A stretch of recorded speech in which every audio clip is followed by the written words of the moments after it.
வணக்கம் விவசாய நண்பர்களே. இன்றைக்கி நம்ம அந்த வீடியோவில் நுண்ணூட்டச்சத்து வரிசையில் வரக்கூடிய போரான் அப்படின்ற ஒரு சத்தை பற்றி பார்ப்போம். இந்த போரான் வந்து ஒரு பயிரில் எப்படிலாம் வேலை செய்யுது, இந்த போரான் சத்தை எந்தெந்த பயிருக்கு எக்ஸ்ட்ரா கொடுக்கணும், இந்த போரான் கொடுக்கறதுனால ஒரு பயிரில் என்னென்ன நன்மைகள் ஏற்படுது, இந்த மாதிரியான இந்த போரான் பற்றின முழுமையான தகவலை இந்த வீடியோவில் பார்க்கலாங்க. ஸ்கிப் பண்ணாமல் பாருங்கள்.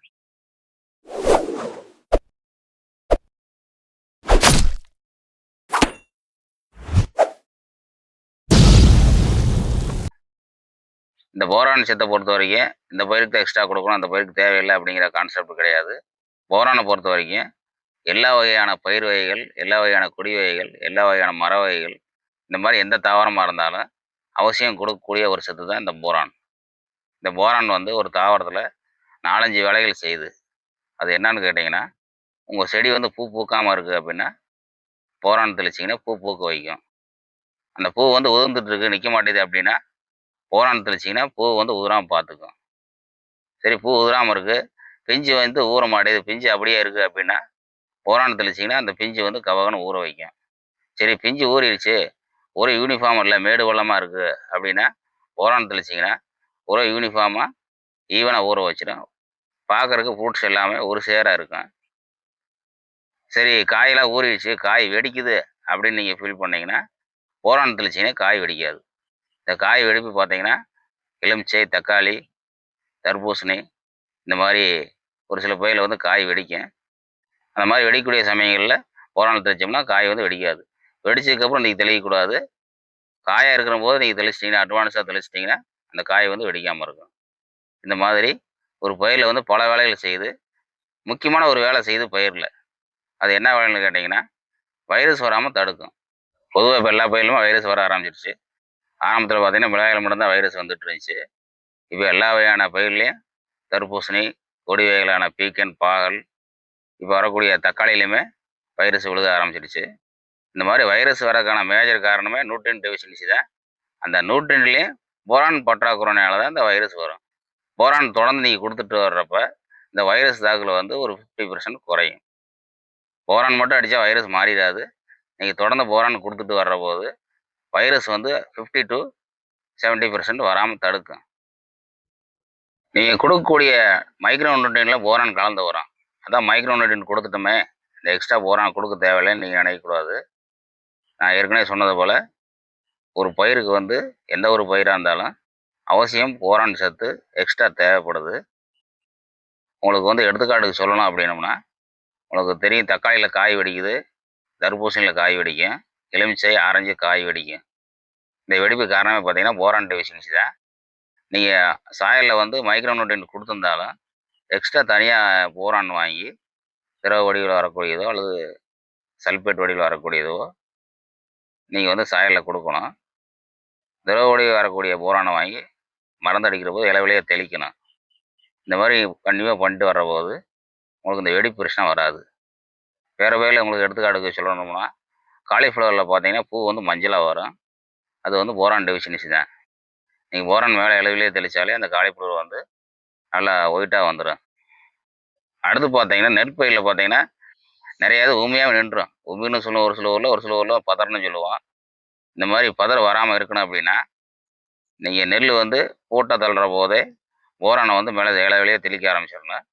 நீங்கள் சாயலில் உரம் கொடுக்குற போது, அடி உரமாக கொடுக்குற போது போரான் சல்பேட்டை வாங்கி நீங்கள் கொடுக்கக்கூடிய உரத்தோட மிக்ஸ் பண்ணி போட்டுக்கணும். நீங்கள் பூட்டை தள்ளுற போது 2 முறை 3 முறை இந்த மாதிரி போரான் ஸ்ப்ரேயும் கொடுக்குற போது நெற்கதிரில் வந்து அந்த பதறங்கிற பிரச்சனையே வராது. எடுத்துக்காட்டுக்கு 2-3 பயிர் தான் சொல்லியிருக்கேன். இந்த மாதிரி இந்த போரானை வந்து ஒவ்வொரு பயிர்லேயும் வெவ்வேறு விதமான வேலைகளை செய்யும். இந்த பயிருக்கு தான் கொடுக்கணும், அந்த பயிருக்கு கொடுக்கக்கூடாதுங்கிற அவசியம் கிடையாது. போரான் சத்து அவசியமாக எல்லா வகையான தாவரங்களும் கொடுக்கக்கூடிய ஒரு சத்து. அதுவும் எக்ஸ்ட்ரா கொடுக்கணும். எக்ஸ்ட்ரானா நீங்கள் மைக்ரோ நியூட்ரியன்ட் சாயலை கொடுத்துருந்தாலும், செகண்டரி நியூட்ரியன்ட் கொடுத்துருந்தாலும் தனியாக போரான் சல்பேட்டாக கிடைக்குது, போரான் திரவ வடிவம் கிடைக்குது, போரான் பவுடர் கிடைக்குது. இந்த மாதிரி போரான் வந்து 4-5 வடிவில் கிடைக்குது. உங்களுக்கு எது உங்களுக்கு ஈஸியாக தோணுதோ அதை வாங்கி நீங்கள் வந்து சாயலில் கொடுத்துடணும். அடுத்து பார்த்தீங்கன்னா, இப்போ எல்லா வகையான பயிர்கள்லையும் வைரஸ் விழுக ஆரம்பிச்சிருச்சு. இந்த வைரஸ் வர்றதுக்கு காரணமே பார்த்தீங்கன்னா, பூச்சிகள் சாரை உறிஞ்சுவதாலும், பூச்சிகள் சாரை உறிஞ்சுற போது அங்கே சத்து பற்றாக்குறை ஏற்பட்டுரும். நியூட்ரியன்ட் பற்றாக்குறையால தான் இந்த வைரஸ் வந்து வருது. அதாவது பூச்சி போய் சாரை உறிஞ்சுது. சாரை உறிஞ்ச இடத்துல சத்து இல்லாம போயிருது. அந்த சத்து அப்படியே மஞ்சளா மாறுது. அந்த மஞ்சள் வந்து மொசைக் வைரஸா மாறுது. வைரஸுங்கிறது ஒரு பிரச்சனை கிடையாது. அதனால எம்.என்.சி கம்பெனில எந்த கம்பெனிலயுமே வைரஸுக்கு மருந்து கிடையாது. வைரஸ் எங்கிட்ட மருந்து இருக்குன்னு சொல்லக்கூடிய கம்பெனி எல்லாமே இந்தியன் கம்பெனியா தான் இருக்கும். நீங்க கவனிச்சிருப்பீங்க. வெளிநாட்டு கம்பெனி எந்த கம்பெனியுமே வைரஸுக்கு வந்து மருந்து கொண்டு வரல. அந்த கம்பெனிய கேட்டீங்கன்னா, வைரஸுங்கிற ஒரு பிரச்சனை இல்லப்பா. பூச்சி சாரை உறிஞ்சினாலே நியூட்ரியன்ட் பற்றாக்குறையினால அந்த வைரஸ் வருதும்பேன். இதான் உண்மையும் கூட. உங்க மண்ணு நல்லா இருந்ததுன்னா, நீங்க பயிர் செய்யக்கூடிய பயிர்ல வந்து வைரஸே வராது. நம்ம வந்து மண்ண வந்து தொடர்ந்து பயிர் செஞ்சுட்டே இருக்கோம். மண்ணுக்கு வந்து இடைவெளி குடுக்குறது கிடையாது. தொழு உரங்கள் போடுறது கிடையாது. மண்ணுல வந்து உயிரணுக்கள் இல்லாம போச்சு.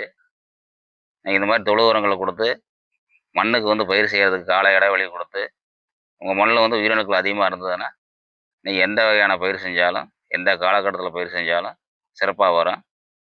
நீங்க தொடர்ந்து பயிர் செஞ்சுட்டே இருந்தீங்கன்னா, மண்ணுல வந்து உயிரணுக்கள் இல்லாம போயிரும். நீங்க எந்த வெள்ளாம வச்சாலும் அது சிறப்பா வராது. ஏன்னா, நீங்க குடுக்கக்கூடிய உரங்கள வந்து பயிருக்கு எடுத்து குடுக்கக்கூடிய வேலைய வந்து மண்ணுல இருக்கக்கூடிய உயிரணுக்கள் தான் செய்யுது. இது ஏகப்பட்ட விவசாயிகளுக்கு தெரியாது. கெமிக்கல் உரம் போட்டா விளைஞ்சிரும் அப்படின்னு நினைக்கிறாங்க.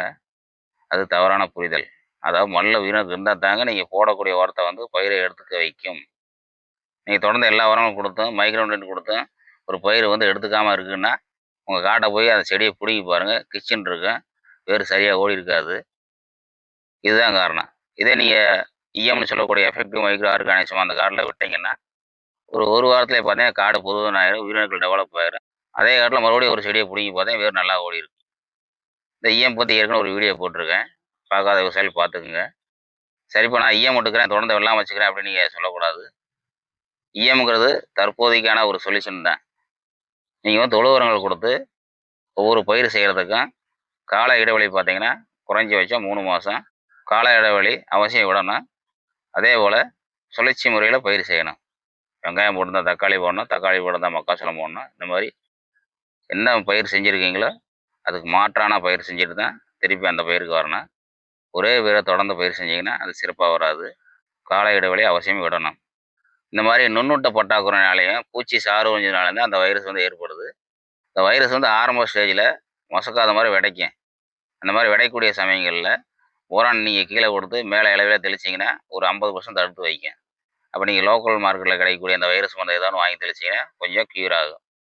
இந்த போரான் டெஃபிஷியன்சினால தான் அந்த வைரஸ் வந்து ஏற்படுது. இந்த போரான் பொறுத்தவரைக்கும் எல்லா பயிருக்கும் அவசியம் தேவை. வீடியோல வந்து இந்த பயிருக்கு தான் சொல்லியிருக்காரு, அந்த பயிருக்கு சொல்லல அப்படின்னு நீங்க நினைக்கக்கூடாது. இது எல்லா வகையான பயிருக்கும் தேவை. நம்ம அதிகமா தமிழ்நாட்டுல பயிர் செய்யக்கூடியது பார்த்தீங்கன்னா, பூ தான். மல்லிகைப்பூ, ரோஸு. இந்த பூ வந்து அதிகமா பூக்கணும்னா, நீங்க போரான் குடுக்கணும். நீங்க போரான் மட்டுமே குடுத்துட்டு இருந்தீங்கன்னா, பூ பூக்காது. நீங்க பண்ணக்கூடியதெல்லாம் எல்லாத்தையும் பண்ணிக்கிட்டு இருந்துட்டு, எக்ஸ்ட்ரா நீங்க போரான் குடுக்கணும். மல்லிகைப்பூ பார்த்தீங்கன்னா, திடகாத்தமா வரும். நல்லா வெயிட் வரும். ரோஸும் அதே தான். இதே போல தான் திராட்சை, ஏலக்காய் எல்லாத்துக்கும் இதே தான். நெல்லுக்கு தான் சொல்லியிருக்காரு, தக்காளிக்கு தான் சொல்லியிருக்காருன்னு நீங்க நினைக்கக்கூடாது. என்ன பயிர் செஞ்சிருக்கீங்களோ, அந்த பயிருக்கு வந்து எக்ஸ்ட்ரா நீங்க போரான் குடுத்தீங்கன்னா, உங்களுக்கு துண்ட ரிசல்ட் தெரியும். ஒரு 10 நாள்லயே கண் கூட ரிசல்ட் பார்க்கலாம். நீங்க அத பார்க்கணும்னா என்ன பண்ணணும்னா, நீங்க 10 டேங்க் அடிக்கிறீங்கன்னா, ஒரு டேங்க் வந்து நீங்க மருந்து அடிக்காம விட்டுறணும். அப்போ உங்களுக்கு துண்ட ரிசல்ட் தெரியும். 9 டேங்க் அடிச்ச காட்டுல ஒரு ஃப்ரூட்ஸ் எப்படி வந்திருக்கு, அந்த ஒரு டேங்க் அடிக்காம விட்ட காட்டுல ஒரு ஃப்ரூட்ஸ் எப்படி வந்திருக்குன்னு உங்களுக்கு வித்தியாசம் நல்லாவே தெரியும். தெரிஞ்சுக்கிட்டு நீங்க அதுக்கு தகுந்த மாரி போரான வந்து ஃபாலோ பண்ணிக்கங்க. அதேபோல பார்த்தீங்கன்னா, நமக்கு வந்து போரான் வந்து பல வடிவங்கள்ல கிடைக்குது. போரான் சல்பேட்டா கிடைக்குது. போரான் பவுடரா கிடைக்குது. போரான் பிளஸ் கால்சியம் காம்பினேஷன்ல கிடைக்குது. போரான் திரவ வடிவங்கள்ல கிடைக்குது. இது வந்து நீங்க வாங்கக்கூடிய கம்பெனிய பொறுத்து அளவுகள் வந்து மாறுபடும். இப்ப நான் வந்து ஏக்கருக்கு 1/2 லிட்டர் விடுங்கன்னா, நான் என்ன ரெக்கமெண்ட் பண்றேனோ, நான் என்னோட கடையில என்ன வச்சிருக்கேனோ, அதான் அளவு. அந்த அளவு தான் உங்களுக்கு நான் சொல்லுவேன். அதே நீங்க வேற கம்பெனி வாங்கிக்கிட்டு இது ஏக்கருக்கு 1/2 லிட்டர் விட்டா போதும், நீங்க 1/2 லிட்டர் கொண்டு போய் விடக்கூடாது. நீங்க வாங்கக்கூடிய கம்பெனி 1 லிட்டர் ரெக்கமெண்ட் பண்ணியிருக்கேன் ஏக்கருக்கு. இது மாரி நீங்க வாங்கக்கூடிய கம்பெனி வந்து என்ன ரெக்கமெண்ட் பண்ணியிருக்கோ, அதன் பிரகாரம் தான் நீங்க குடுக்கணும். நான் சொல்ற பூரா குடுக்கக்கூடாது. நான் வந்து போரானோட வேலையில மட்டும் தான் சொல்லியிருக்கிறேன். நீங்க வாங்கக்கூடிய கம்பெனி என்ன ரெக்கமெண்ட் பண்ணா, ஸ்ப்ரேயிங்க்கு என்ன ரெக்கமெண்ட் பண்றான், நீங்க மண்ணுல குடுக்குறதுக்கு என்ன ரெக்கமெண்ட் பண்றான்னு, அந்த கம்பெனி ஸ்டாஃப்ட்ட கேட்டுக்கிட்டு, இல்லைன்னா லேபிள்லயே மென்ஷன் பண்ணியிருப்பாங்க. மென்ஷன் பண்ணலைன்னா, நீங்க அந்த கம்பெனி ஸ்டாஃப்ட்ட கூப்பிட்டு கேட்டுக்கிட்டு உபயோகப்படுத்திக்கங்க.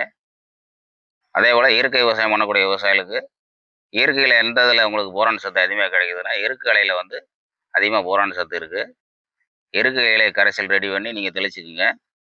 நெல் வயலாக இருந்ததுன்னா எருக்கலையை வெட்டி கொண்டு போய் நேரடியாக அப்படியே வயலில் போட்டு மிதிச்சு விட்ருங்க. எருக்கலை இல்லாமல் அடுத்து என்ன தீர்வு அப்படின்னா போராக்ஸ். போராக்ஸ் வாங்கி கரைசல் ரெடி பண்ணி நீங்கள் தெளிக்கலாம். வேறு ஏதாவது சந்தேகம் அப்படின்னா என்னோட நம்பரை கான்டாக்ட் பண்ணுங்கள். அடுத்து வேற ஒரு வீடியோவில் வேற ஒரு நுண்ணுட்டத்தை பற்றி பார்ப்போம்.